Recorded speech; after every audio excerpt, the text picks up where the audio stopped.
welcome to my channel. If you haven't done so already, please like, share, subscribe, put the bell button on for more notifications to see what, who, me, moi, this chick right here. Thank you for coming to my channel, okay? Also put a thumbs up and share, comment, all that good stuff. Now I'm finna get into it, right? We really finna like dive in. We finna get into it. I have been watching religiously. I have been watching Married at First Sight. It is just my guilty pleasure. But this season is the most triggering and problematic season I have seen. There's probably been others, but to me, this is the most triggering. For me, at least. For me. It's the fuckboy tendencies for me.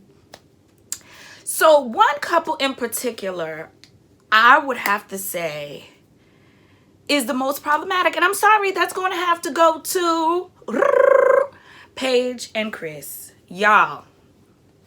Now, I'm just going to cover the most recent episodes. I think we're up to like episode 6 or something like that. Episode, I don't know. I don't really give a damn.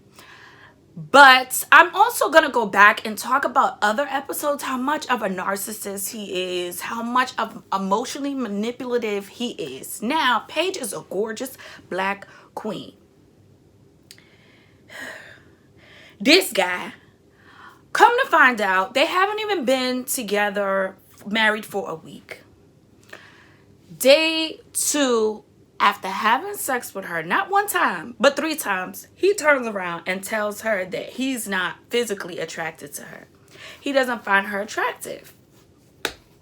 Why would you proceed to have sex with somebody that you're absolutely not attracted to, that you don't find at least attractive? Hold on, let me drink my prune juice. Cause my blood is finna boil over talking about this fuck boy. So Paige is fucking gorgeous. She has her shit together.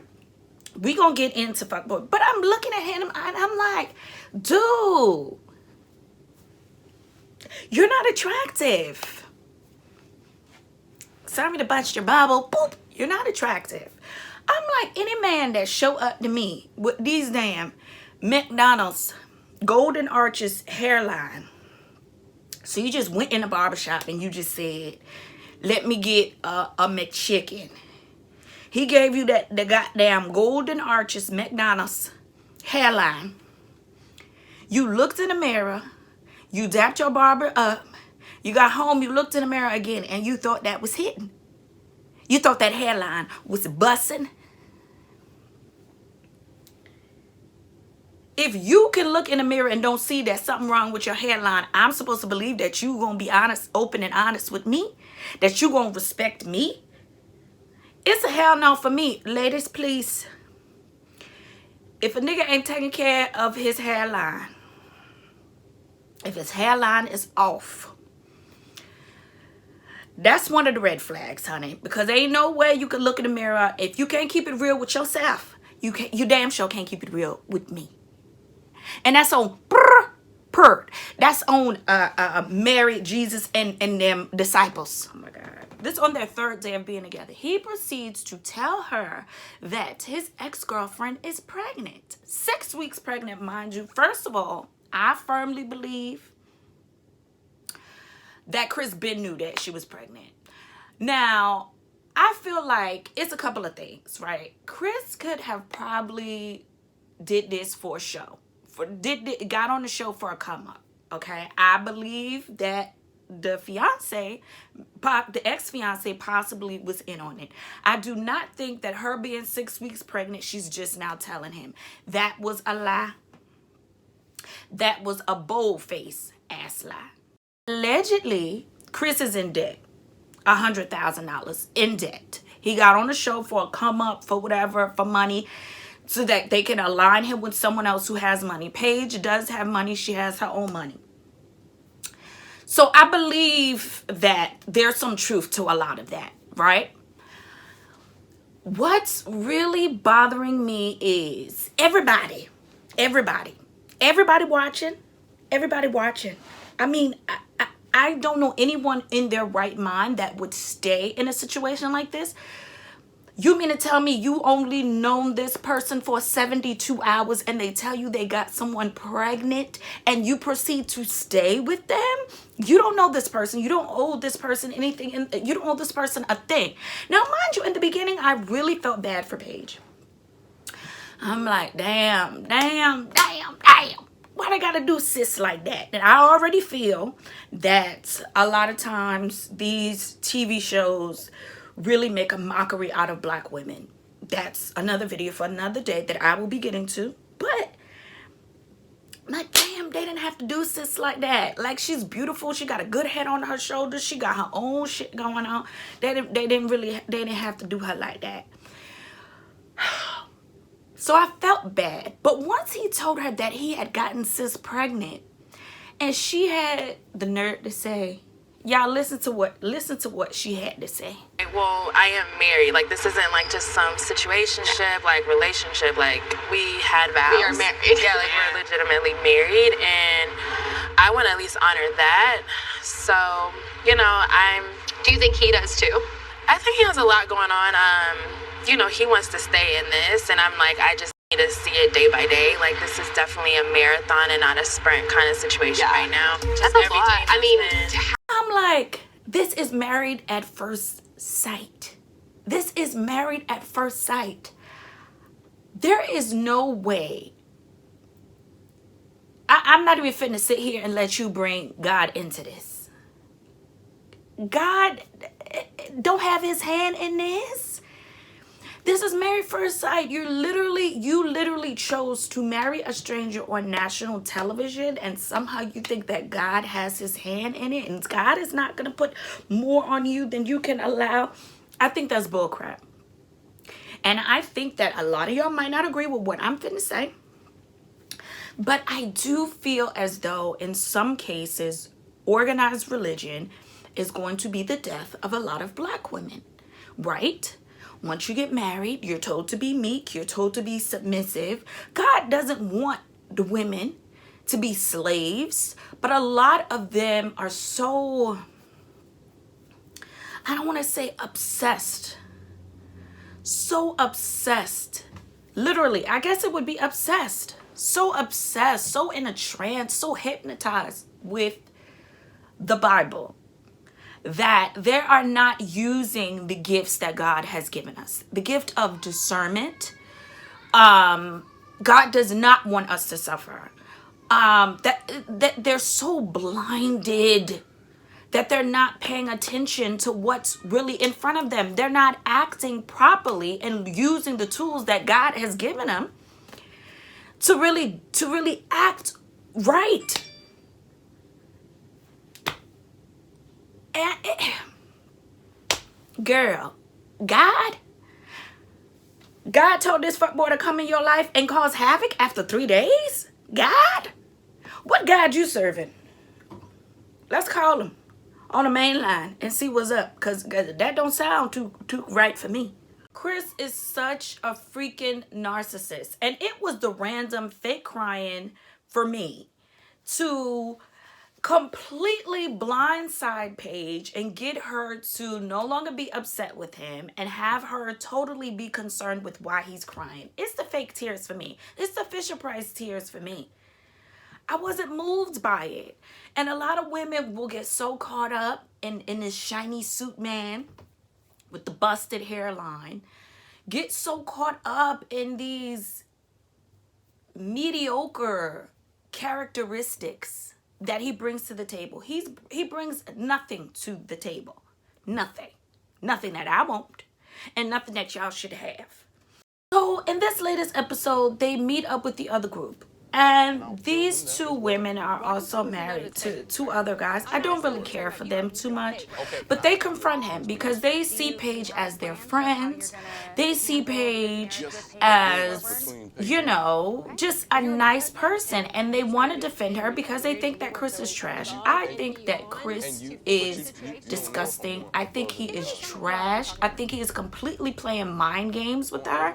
I'm going to do a whole nother video on how manipulative he is. Like I said earlier, he is utterly disgusting. He is selfish. It is about him and only about him.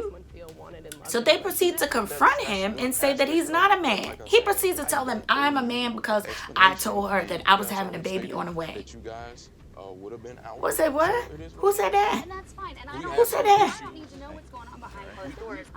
I just feel like Chris was mad at the fact that nobody was supporting him but supporting Paige.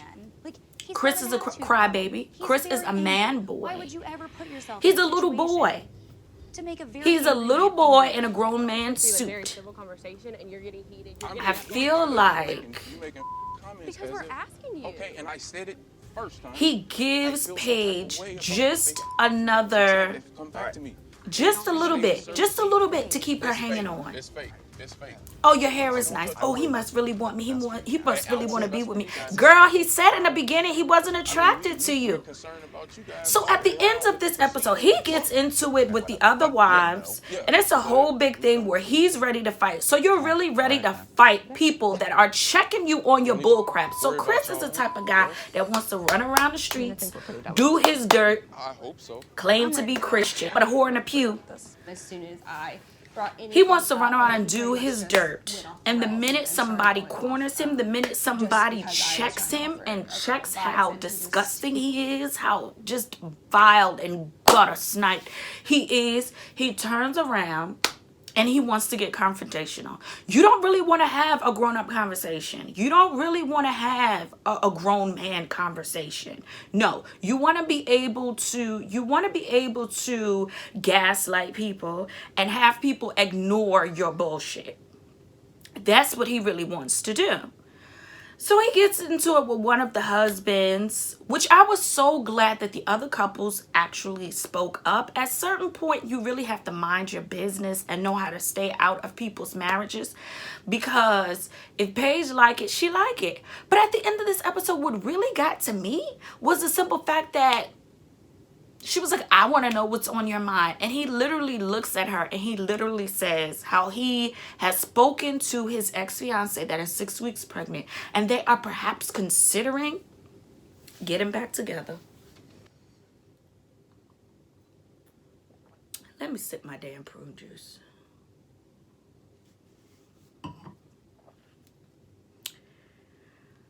All look like he got corns.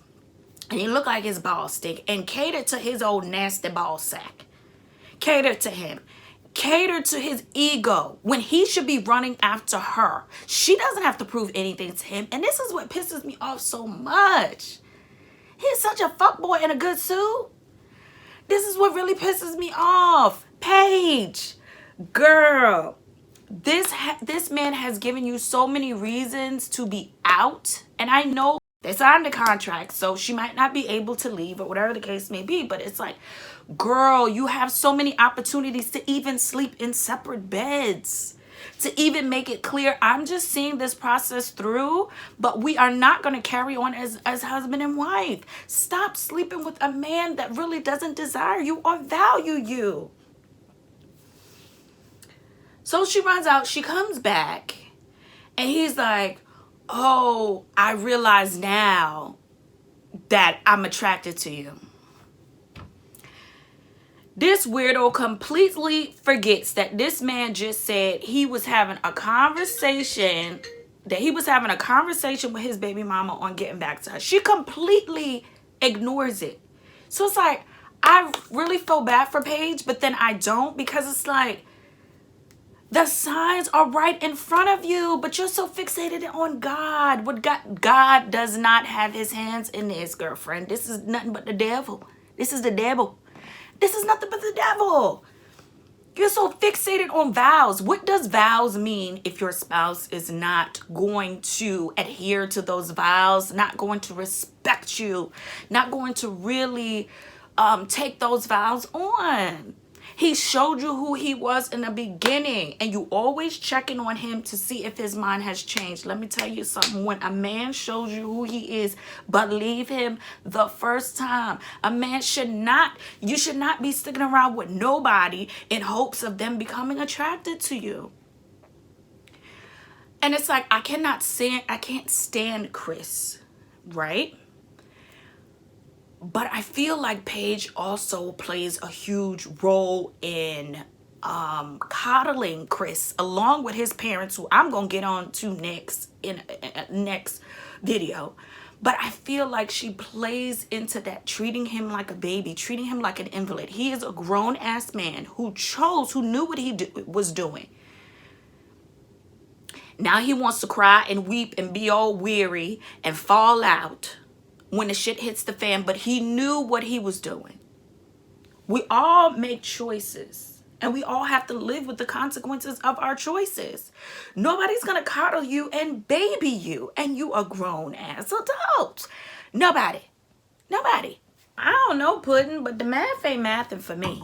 It really isn't for me.